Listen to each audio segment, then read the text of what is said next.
What's going on, everybody? It's Ryan here. Okay, so today I want to talk to you a little bit about required minimum distributions, or RMDs for short. Now, there's no doubt this could be a little bit of a confusing topic, and if you haven't had to take out an RMD before, you probably don't even know what questions that you should even be asking. So what I thought I would do is just put together this short video, and I'll answer some of the more commonly asked questions that I receive about RMDs. I've got 5 of them here, so with no further ado, let's just go ahead and get started. First question was probably the most obvious, but we've got to start here, and that is, what is an RMD? So an RMD is a required minimum amount that you have to start taking out of certain retirement accounts, such as an IRA, simple IRA, SEP IRA, 401k, 403b, 457. It even includes Roth 401ks, which is sometimes overlooked because if you take out a qualified distribution from a Roth 401k, you don't have to pay any income taxes, but you still have to take out the RMD. Now, Roth IRAs are different. With Roth IRAs, you never have to take out an RMD.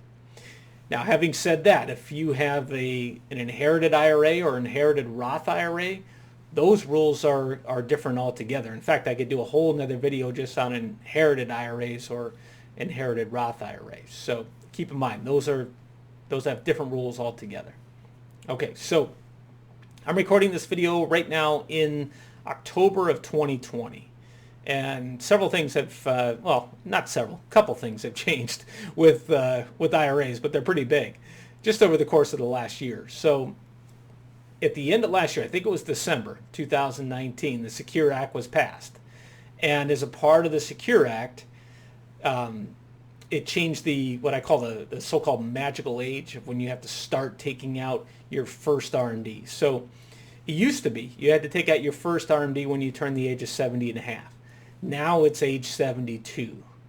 And to make things perhaps a little bit more confusing, although it is a nice benefit for a lot of people that don't want to have to take out an RMD, earlier this year the CARES Act got passed. And as a part of the CARES Act, that made it so that nobody in the year 2020 has to take out an RMD.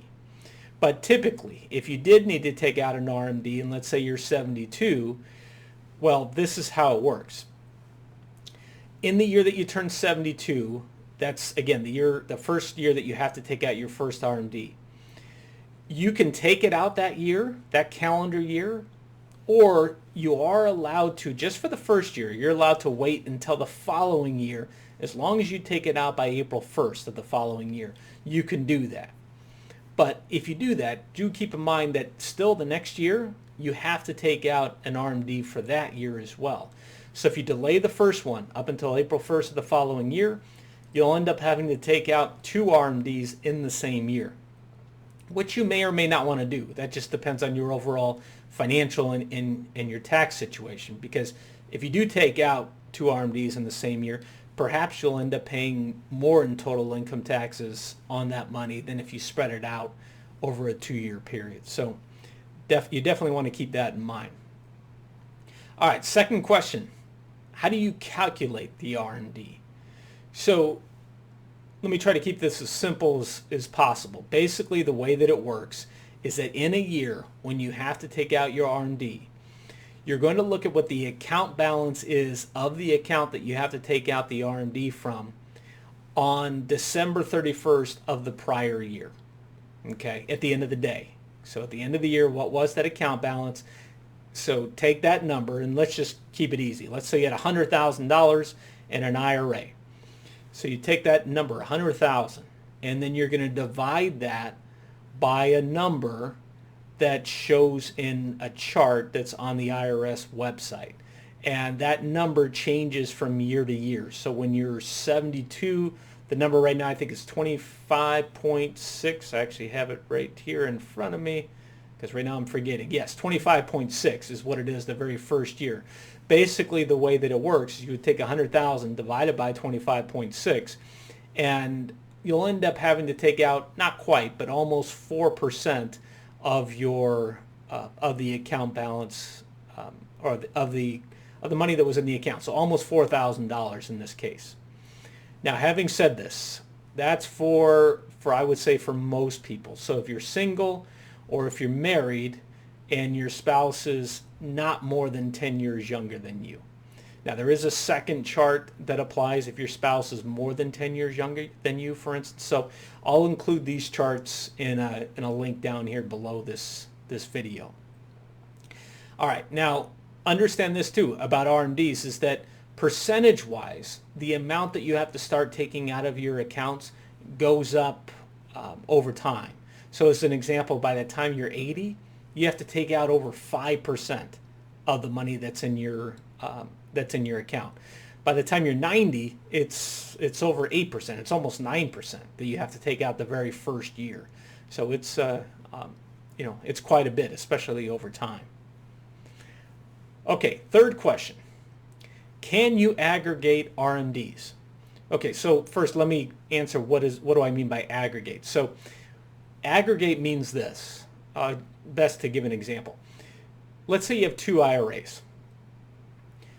You have IRA, you have ABC IRA and you have XYZ IRA. ABC IRA, you have to take out $5,000 in the form of an RMD, let's say. XYZ IRA, you have to take out $3,000, let's just say. So total between the two is $8,000.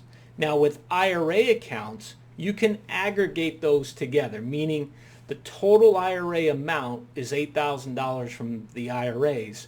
You could take out the $8,000 from either the ABC IRA or the XYZ IRA. That is perfectly fine as long as you take out the total amount that needs to be taken out.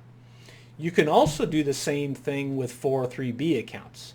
So if you have multiple 403B accounts, you can aggregate those and take out the total amount of the RMDs, whatever they total, just from one 403B if you so would like to do that. So IRAs and 403Bs, you can aggregate those. You cannot aggregate a 401k. So for instance, you've got 401k number one and 401k number two. Well, you got to take out an RMD from number one and from number two separately. Okay, you can't combine those. Can't aggregate those. Okay, so cannot aggregate a 401k, a 457, and that's the only other thing I could think of off the top of my head. Okay, so that's how aggregation works. One of the benefits, actually, when you get into retirement, to definitely minimize headaches and such, is if you can consolidate some of those accounts. You get to retirement and you're taking out RMDs from multiple different 401ks and such. It can definitely be administratively a little bit of a headache, I would say. So just something to keep in mind. Okay, question 4. How are RMDs taxed? All right, so let's say we're talking about an IRA or a 401k that was just funded with pre-tax dollars. When you go to take out your RMD, you're going to have to pay taxes on that money at ordinary income tax rates. And not only that, but it could also affect the taxation on your Social Security as well as your Medicare. So it is important to be aware of how that works as well. All right, question 5. What if you don't take your RMD? Now, don't make this mistake. This is a huge penalty. The penalty is 50% on the amount that you should have taken out, but that you did not take out. So let's say your RMD is $40,000. If you don't take that out, your penalty is 50% of the $40,000, which is $20,000. Plus, you'll still have to take out the RMD and pay the taxes. So it's a big penalty.